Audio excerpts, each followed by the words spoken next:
Hello guys, welcome back. पिछले lecture के अंदर हमने पढ़ा था आपकी इंट्रोडक्टरी क्लास मसल से रिलेटेड।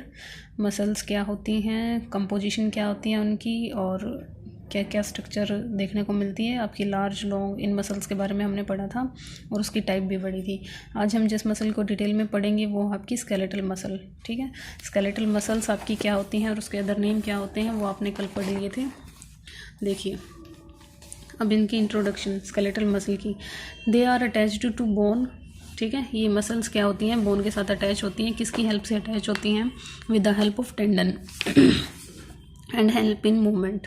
ठीक है, ये मसल्स आपकी बोन के साथ अटैच होते हैं क्योंकि इनका नाम ही बता रहा है स्केलेटन। स्केलेटन का मतलब आपका बोन से बना हुआ ढांचा। ठीक है, तो पीछे मसल लग गया तो यानी वो मसल जो बोन के साथ अटैच होंगी, किसकी हेल्प से? टेंडन्स की हेल्प से, और हेल्प करेंगी मूवमेंट के अंदर। ठीक है, तो ये इसका जो नाम है स्केलेटल वो क्यों है, इस लाइन से आपको पता चलता है। उसके बाद है these muscles are under control of person. ठीक है, ये जो मसल्स हैं आपकी ये किसके कंट्रोल में है?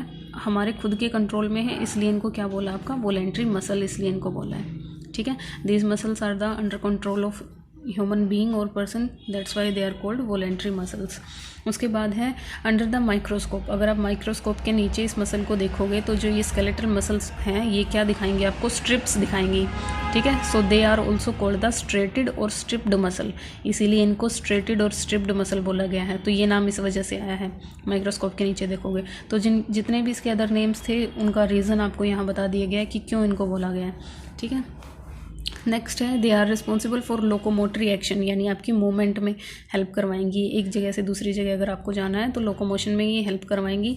नेक्स्ट है चेंजेस ऑफ बॉडी पोस्चर, और आप इन मसल्स की हेल्प से क्या कर सकते हो? अपने बॉडी पोस्चर को भी चेंज कर सकते हो। नेक्स्ट है लोकेशन। लोकेशन मतलब ये जो स्केलेटल मसल है आपकी ये कहाँ पे पाई जाती है आपकी बॉडी के अंदर? आपके हाथों में, पैरों में, आपकी जीभ में, फेरिंग्स में, आपकी बॉडी वॉल्स में। ठीक है, स्टार्टिंग पॉइंट ऑफ ईसोफेगस पे, वहाँ पे भी कौन सी मसल पाई जाती है? आपकी स्केलेटल मसल पाई जाती है। तो ये आपको पता होना चाहिए ये मसल आपकी कहाँ कहाँ पाई जाती हैं। नेक्स्ट है इस मसल का डायग्राम। ठीक है, ये आपको दिख रही है एक बोन स्ट्रक्चर। ठीक है, ये आपकी स्केलेटल मसल होती है। ये बोन मसल के साथ कनेक्ट है with the help of tendon. ठीक है, ये आपका टेंडन है, ये मसल है, ये बोन है, और ये एक दूसरे के साथ कनेक्टेड है with the help of tendon. तो ये आपको याद रह जाएगा इस डायग्राम से कि इन दोनों को जोड़ के कौन रखता है? आपका टेंडन रखता है। ठीक है, ये अब स्केलेटल मसल के अंदर जो ये ऐसी स्ट्रक्चर आपको दिखाई दे रही है इनको बोलते हैं फेसिकल, या फिर मसल बंडल इनको बोला जाता है। ठीक है, नेक्स्ट है एक रफली डायग्राम में आपको इस मसल के बारे में बताया गया है, स्केलेटल मसल की स्ट्रक्चर के बारे में आपको बताया गया है। ठीक है, देखिए ऐसे ही एक इरेगुलर शेप होती है आपकी मसल की। ठीक है, मसल के अंदर आपको पता है क्या होता है? न्यूक्लियस होता है। जो आपकी स्केलेटल मसल है उसके अंदर मल्टी न्यूक्लियस होते हैं, सबसे पहली बात। ठीक है, क्या होते हैं? मल्टी न्यूक्लियस आपको देखने को मिलते हैं।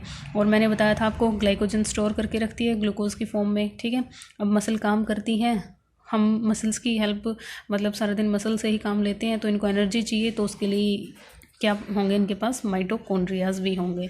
ठीक है, और जो आउटर कवरिंग होगी उसको आप क्या बोलोगे? अदर सेल्स में तो आप उसको प्लाज्मा मेम्ब्रेन बोल देते हो, लेकिन मसल के केस में आप उसको सार्कोलीमा बोलोगे। ठीक है, आउटर कवरिंग को क्या बोलोगे? सार्कोलीमा। मल्टी न्यूक्लियस है, ग्लाइकोजन होता है स्टोर्ड फॉर्म का, एनर्जी के लिए आपका माइटोकॉन्ड्रिया है। उसके बाद है मसल सेल मायोसाइट्स। अब आपको पता है मसल की जो सेल है वो मायोसाइट्स होती है, तो छोटी छोटी आपको मायोसाइट्स भी इसके अंदर देखने को मिलेंगी। फिर एक मायोग्लोबिन भी होता है, आपको पता है यही है जो ऑक्सीजन लेके आएगा, तो ये भी आपका कहाँ होता है? मसल सेल के अंदर होता है। अब जैसे एंडोप्लाज्मिक रेटिकुलम होता है सेल के अंदर, यहाँ पे वो क्या होता है? सार्कोप्लाज्मिक रेटिकुलम होता है। ठीक है, और जो फ्लूइड बच गया आपका, जो फ्लूइडी पोर्शन बच गया उसको आप क्या बोलोगे? सार्कोप्लाज्म। जैसे साइटोप्लाज्म बोलते हो वैसे ही यहाँ मसल के अंदर उसको क्या बोलोगे? सार्कोप्लाज्म। तो ये एक रफली डायग्राम था जिसके थ्रू मैंने आपको बताया है कि स्केलेटल मसल के अंदर एक्चुअल में क्या क्या कंटेंट पाया जाता है। ठीक है, ये सारी चीज़ें आपको पता चल गई हैं कि ये सारी चीज़ें एक सेल के अंदर पाई जाती हैं। Glycogen, सार्कोलीमा, sarcoplasm, reticulum, mitochondria, myocytes, multi nucleus और मायोग्लोबिन। ठीक है, अब यही सारी चीज़ें आपने लिख के बतानी है अगर आपसे स्ट्रक्चर पूछी जाए तो। ठीक है, बुक के अंदर जो इस स्केलेटल मसल का डायग्राम है पहले वो देख लीजिए। बुक के अंदर आपको ये वाला डायग्राम दिखाया गया है।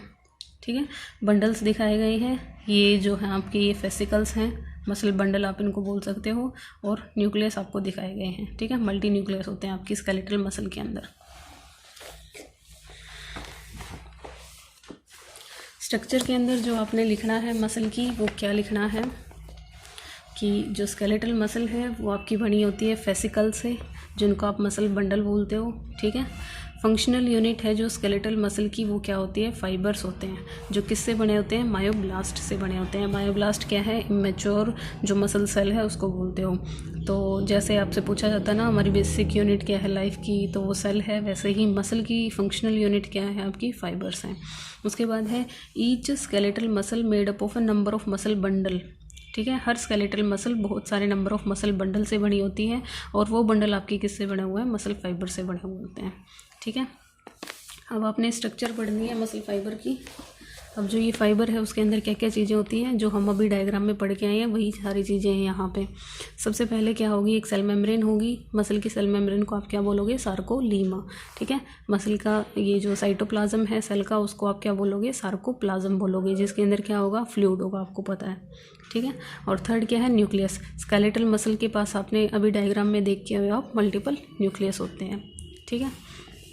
अब जो ये फ्लूइड है, सार्कोप्लाज्म है, इसके अंदर कौन कौन सी ऑर्गेनेलीज पाई जाती हैं वो आपने यहाँ पढ़नी है। सबसे पहले एंडोप्लाज्मिक रेटिकुलम पढ़ना है आपने, जिसको आप क्या बोलोगे, सार्कोप्लाज्मिक रेटिकुलम बोलोगे। मसल का जो ये एंडोप्लाज्मिक रेटिकुलम होगा उसको आप क्या बोलोगे, सार्कोप्लाज्मिक रेटिकुलम। ये क्या काम करता है आपका सार्कोप्लाज्मिक रेटिकुलम, ये आपका कैल्शियम को स्टोर करके रखता है मसल के अंदर, ठीक है। एक मसल को कैल्शियम कौन प्रोवाइड करता है, कैल्शियम आपकी मसल के लिए क्यों ज़रूरी है, आपकी मसल को कॉन्ट्रैक्ट और रिलैक्स होने के लिए जिस आयन की ज़रूरत होती है वो कैल्शियम होता है। तो वो कैल्शियम एक मसल के पास खुद होना भी चाहिए, उसको स्टोर करने का काम आपका कौन करेगा, सार्कोप्लाज्मिक रेटिकुलम। नेक्स्ट है माइटोकॉन्ड्रिया। अगर आप मसल की माइटोकॉन्ड्रिया को देखोगे तो उनको आप क्या बोलोगे, सार्कोसोम्स, ठीक है। आपको पता ही है माइटोकॉन्ड्रिया क्या करते हैं, एनर्जी प्रोवाइड करते हैं सेल के अंदर। नेक्स्ट है साइटोप्लाज्म। साइटोप्लाज्म के अंदर क्या होता है, आपका ग्लाइकोजन प्रेजेंट होता है। आपको पता है ग्लाइकोजन क्या है, स्टोर्ड फॉर्म है। अब ये आपकी मसल को अगर कॉन्ट्रैक्शन करना है तो उसको एनर्जी चाहिए, तो ग्लाइकोजन आपकी मसल्स के अंदर अबंडेंट अमाउंट में होता है, जो आपको स्टोर्ड एनर्जी प्रोवाइड करता है, ठीक है। नेक्स्ट है, और क्या होता है आपके साइटोप्लाज्म के अंदर, रेड पिगमेंट होता है जिसको मायोग्लोबिन बोलते हैं। ये क्या करता है, ऑक्सीजन को स्टोर करता है, या फिर आपकी मसल को ऑक्सीजन प्रोवाइड करवाने का काम किसका होता है, मायोग्लोबिन का होता है, ठीक है। तो ये सारी चीज़ें इंपॉर्टेंट हैं मसल के अंदर, ये सारी चीज़ें आपको पता होनी चाहिए। रेटिकुलम क्या करेगा, कैल्शियम प्रोवाइड करेगा। माइटोकॉन्ड्रिया क्या करेगा, एनर्जी देगा। ग्लाइकोजन भी क्या है, स्टोर्ड एनर्जी है। और ये मायोग्लोबिन जो है वो क्या करेगा, ऑक्सीजन प्रोवाइड करवाएगा, ठीक है।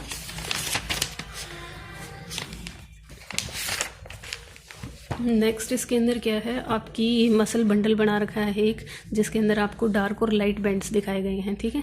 डार्क क्या है, जो एरिया डार्क कर रखा है वो डार्क बैंड होते हैं। लाइट क्या है, जो एरिया खाली छोड़ रखा है उसको लाइट बैंड बोलोगे, ठीक है। There are large number of parallelly arranged filament. ये क्या है, लार्ज नंबर में एक मसल के अंदर ऐसे पैरेलल फील्ड लिगामेंट फिलामेंट्स होते हैं, इनको आप क्या बोलोगे, मायोफिलामेंट। क्योंकि मसल के हैं, मसल के जो वर्ड यूज़ होता है वो मायो होता है। मायोफिलामेंट क्या है, लार्ज नंबर में पैरेलली अरेंज्ड, ये लाइंस को आपने क्या बोला है, फिलामेंट बोला है। इन फिलामेंट्स के पास आपके डार्क और लाइट बैंड्स प्रेजेंट होते हैं, ठीक है। डार्क हैं जो वो थिक फिलामेंट होते हैं, जो लाइट बैंड है वो थिन फिलामेंट होते हैं, ठीक है। ये थिक है, ये किससे बने हैं, आपके मायोसिन प्रोटीन से। आपके मसल के पास कौन सा प्रोटीन होता है, मायोसिन प्रोटीन होता है, ठीक है। आपकी मसल का 55% जो वेट है वो इसी प्रोटीन ने बना रखा है। समझ आया कि आपकी जो मसल है उसका 55% वेट किसने बनाया हुआ, आपका मायोसिन प्रोटीन ने बनाया हुआ है, ठीक है। नेक्स्ट है थिन फिलामेंट। थिन जो फिलामेंट हैं वो आपकी किससे बने होते हैं, एक्टिन और ट्रोपोमायोसिन प्रोटीन से, ठीक है, जिसको आप ट्रोपोनिन भी बोलते हो। तो एक्टिन और मायोसिन ये आपके प्रोटीन होते हैं जो आपके मसल के पास पाए जाते हैं, और किस बैंड में कौन सा होता है वो आपको याद करना है, ठीक है। थिक और थिन फिलामेंट्स हैं यहाँ पे। तो ये था आपका स्केलेटल मसल के बारे में, ठीक है। स्केलेटल मसल क्या होती है, उसकी स्ट्रक्चर क्या होती है, ये आप बुक वाला डायग्राम भी बना सकते हो, और उसके अंदर की जो स्ट्रक्चर्स हैं वो सारी आपने पढ़नी है। Thank you guys, I hope आपको स्केलेटल मसल्स समझ आई होंगी।